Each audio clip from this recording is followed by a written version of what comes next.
जय श्री राधे।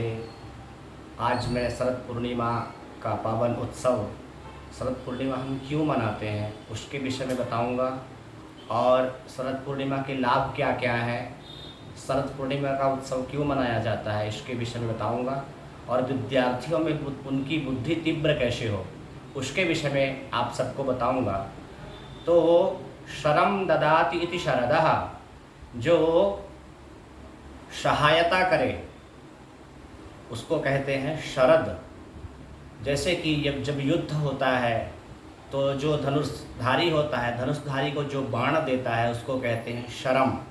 शरम ददाति इति शरदः इति वसंतः इति शरदः। भागवत जी के रास पंचाध्याय में लिखा है, भगवान न पिता रात्रि शरदोत्फुल्ल मल्लिकाः। शरद ऋतु में वसंत ऋतु का आगमन होता है, उसे कहते हैं वसंत। और वसंत अपने 5 बाणों का प्रयोग करता है, प्राण, अपान, व्यान, उदान और समान। तो इस अवसर को कहते हैं शरद ऋतु।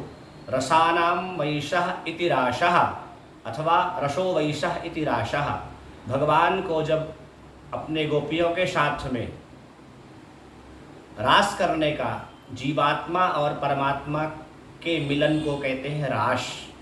भगवान की मात्र 6 वर्ष की अवस्था है, और 6 वर्ष का व्यक्ति के अंदर काम का संचार कैसे होगा, इसलिए काम के विजय के लीला को रास कहा गया है। इस दिन हमारे धार्मिक पुराणादि ग्रंथों की मान्यता है कि ये पूर्णिमा होती है। पूर्णिमा के दिन चंद्रमा पूर्ण रूप से 16 कलाओं से खिला हुआ होता है।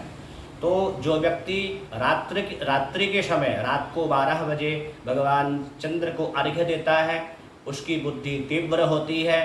जो विद्यार्थी पढ़ने में कमज़ोर होते हैं, वो विद्यार्थी रात को अगर खीर रख दी जाए बाहर आंगन में अथवा मकान के छत पर, और ब्रह्म मुहूर्त में उस खीर को खाया जाए तो बुद्धि अवश्य तीव्र होती, क्योंकि चंद्रमा मन का कारक ग्रह है। चंद्रमा मनसो जातश्चक्षोः सूर्यो वजायता।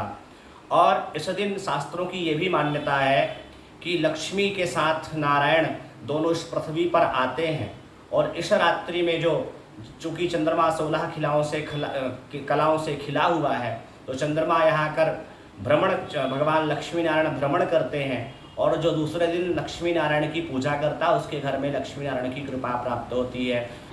जब खीर खाने के बाद में विद्यार्थी ओम चंद्रमसे नमः इस मंत्र से 1 माला जाप अवश्य करें तो मन एकाग्र होता है और विद्यार्थी की बुद्धि बड़ी तीव्र होती है। इसलिए अवश्य खीर को खा करके चंद्रमसे नमः इस मंत्र का 1 माला अवश्य जाप करें।